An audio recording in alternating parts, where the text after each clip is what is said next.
There is a specific moment right before a breakthrough that looks and feels exactly like a breakdown. It is usually 3 a.m. You are staring at the ceiling, and the silence in the room isn't peaceful. It is heavy. It presses down on your chest. You have done the praying. You have done the fasting. You have sown the seeds and stood on the promises, yet the reality in front of you remains stubbornly, brutally unchanged. You check the bank account, and the number hasn't moved. You look at the medical report on the kitchen counter, and the diagnosis is the same. You look at the empty side of the bed, or the stagnant career, and you feel the creeping shadow of the most dangerous question a believer can ask. God, have you forgotten me? I am speaking to you right now, in this exact moment, because that feeling of abandonment is a lie. That silence you are hearing is not the sound of God's absence. It is the sound of a breath being held. It is the atmospheric pressure dropping right before the storm breaks. You are not at the end of your rope. You are at the threshold of a miracle. And if you walk away now, if you give up 5 minutes before the clock strikes, you will miss the very thing you have spent years agonizing over. The wait is officially over. But first, we need to understand what has actually been happening while you were waiting. This season of silence is the most difficult test of the human spirit. It is the gap between the promise and the payoff. And in that gap, the enemy does his best work. He whispers that if God were going to answer, he would have done it by now. But look at the data. Look at the history of those who walked this path before you. Their stories were never defined by instant gratification. They were defined by agonizing, confusing, character-forging delays. Consider Abraham and Sarah. We gloss over their story in Sunday school, but I want you to feel the weight of it. God promised them a son, a legacy, a nation, and then silence. For 25 years, that is 9,125 days of waking up, looking at each other, and seeing nothing but aging skin and graying hair. Imagine the tension in that tent. Imagine the whispers of the neighbors who thought they were crazy. Imagine the humiliation of a barren womb in a culture where legacy was everything. They waited a quarter of a century. They made mistakes. They tried to force the hand of God with Hagar, creating a mess that lasted generations. But the delay wasn't a denial. It was a gestation period for a promise so big it took 25 years to build the capacity to carry it. Look at Joseph. He didn't go from the dream to the throne. He went from the dream to the pit, then to slavery, then to a dungeon for a crime he didn't commit. For 13 years, his reality was the exact opposite of what God showed him. He was a ruler in his dreams, but a prisoner in his life. Can you imagine the mental fortitude required to keep trusting God when you are rotting in a cell? When you have been betrayed by everyone you loved? Yet, in that darkness, something was happening. The waiting wasn't wasting Joseph's time. It was building Joseph's engine. We need a divine reframe of what you are going through. You think you are being punished, but you are actually being constructed. God is a master builder, and he does not build skyscrapers on swampland. He digs down deep. The higher the structure, the deeper the foundation must be. This waiting season, this is the digging. God isn't interested in just giving you a miracle. He is interested in forging a human being capable of sustaining that miracle. If God had given Joseph the keys to Egypt when he was a 17-year-old arrogant dreamer, Joseph would have destroyed the nation. He wasn't ready. The prison was his classroom. In the dungeon, he learned administration.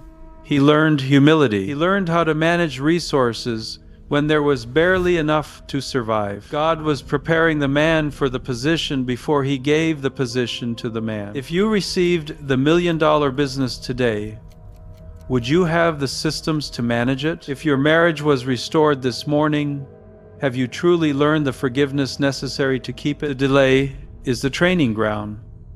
It creates the capacity to hold the blessing so that when it comes, it doesn't crush you. So, if the waiting is the preparation, how do we trigger the release? What is the key that turns the lock? It comes down to a radical shift in your spiritual posture. It is the move from striving to surrender. It is the profound difference between asking when and declaring it is done. Jesus gave us the code in Mark 11:24. He said, "Therefore I tell you, whatever you ask for in prayer, believe that you have received it, and it will be yours." Look at the grammar. He didn't say, "Believe you will receive it." He used the past tense. Believe that you have received it. This is the mechanism of faith. It is understanding that in the spiritual realm, the transaction is already cleared. The check has been written. The healing has been dispatched. The answer is already in the mail.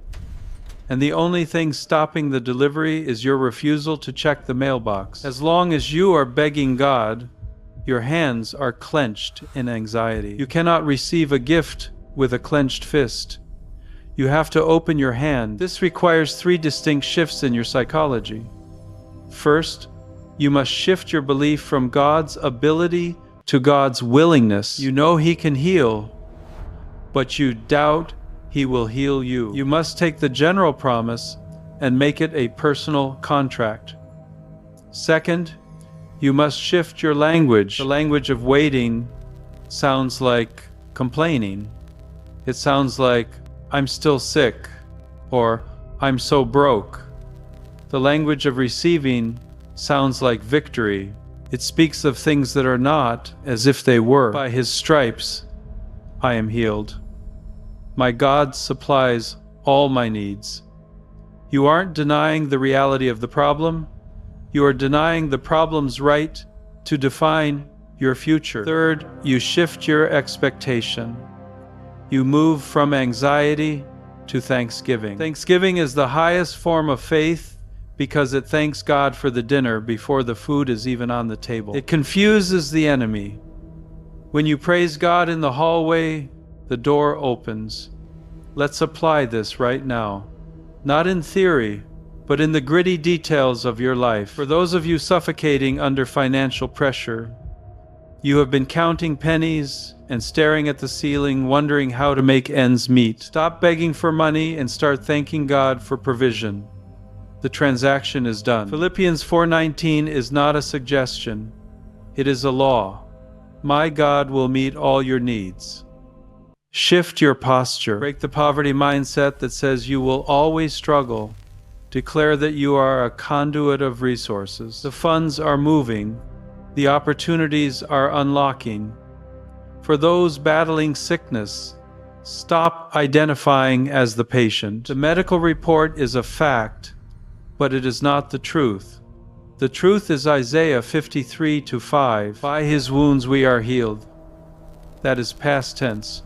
The work was finished at Calvary. Your final posture is to stop checking for symptoms every 5 minutes and start checking for the strength that is returning to your body. For those stuck in career stagnation or loneliness, you feel invisible, but God has been hiding you for a reason. He was working on you while you were in the dark so you would shine when you hit the light. I declare that the season of obscurity is over. The right people, the divine connections, the suddenly moments, they are aligning right now. This is not just motivation. This is a prophetic decree. Your season of waiting is ending. The silence is breaking. What you thought was a denial was just a divine pause to ensure you were ready for the weight of glory coming your way. If you feel this in your spirit, if you feel the atmosphere shifting in your room right now, I need you to engage your faith. Don't just listen. Act. Go to the comments and type, "My season of receiving is here." Seal it with your action. Now, receive this prayer. Father, in the name that is above every name, I speak to the person on the other side of this screen. I command the spirit of delay to be broken off their life. I speak to the mountains of debt, the mountains of sickness, the mountains of loneliness, and I command them to move into the sea. We stop begging and we start receiving. We thank you right now for the checks in the mail. We thank you for the clean bill of health. We thank you for the restored relationships. It is done. The wait is over. The miracle is in motion. In Jesus' name, amen.